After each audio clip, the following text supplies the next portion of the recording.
I recently watched a new movie, Abigail, so let's talk about it. So the movie is about these kidnappers who kidnapped this little girl who is the daughter of like this wealthy businessman underground type guy, and they want 50 million. But it turns out she is a vampire, a ballerina vampire. So they are trapped in this house as she is pretty much hunting them. And the film stars Melissa Barrera, Dan Stevens, Kathryn Newton, Bill Catlett, Kevin Durant, Giancarlo Esposito, Angus Cloud, and Alisha Weir as the ballerina vampire. And the performances in this film was amazing, especially from Alisha. She's definitely going to be going places. Her performance as the ballerina vampire was just creepy, hilarious, and frightening at times. She did an amazing job, but yet though the chemistry between the cast, Melissa, Dan, Kathryn, Kevin, and Angus were all great. But sadly, this was Angus Cloud's final role, and he did good in this film. The film does pay tribute to him, which is great to see. But just with this film, it is directed by the same guys who did Ready or Not. So it pretty much has that Ready or Not vibes, with the humor and the spooky moments blending it well together, which just makes this a fun horror film to watch, because you don't know what's going to happen. Apparently some stuff was revealed in the trailer.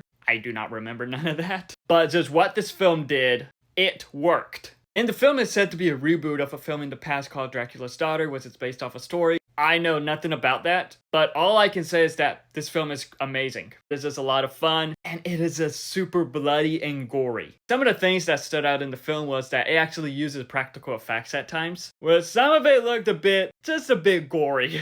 I do want to mention just how Dan Stevens stands out in this film, as he is pretty much an underrated actor. His performance in this is different than how it was in Godzilla x Kong, which is also now in theaters. So you could just watch both films and not realize that it's the same guy. He is definitely an underrated actor, and he deserves a lot more. And also, Melissa Barrera was amazing in this film. Ironically, her chemistry with Abigail worked very well, as she is pretty much like the heart and soul of the film. Justice for Melissa. But yeah, with this film, Melissa is amazing. And of course, Kathryn Newton is amazing in the film too. She also stands out, and as I mentioned in my Lisa Frankenstein review earlier in the year, she is a future Scream Queen, and she is now a Scream Queen. Going back to with how the film was, it does a great job building tension. It does a pretty good job with its twists and turns, as there were some that I wasn't really expecting, and just the style with the practical effects, the gore, the deaths, which is all done very well. A minor flaw is that I wish they would have like showed off a bit more of the characters, maybe a bit more of the backstory for some of the other characters. But regardless of that, this film has great character moments, great characters with great performances, a super wicked, terrifying vampire ballerina, and just a lot of gore. Like, if you're not into gore, this film probably is not for you. But if you love horror, you love a lot of gore, you love vampires, this is definitely your type of film.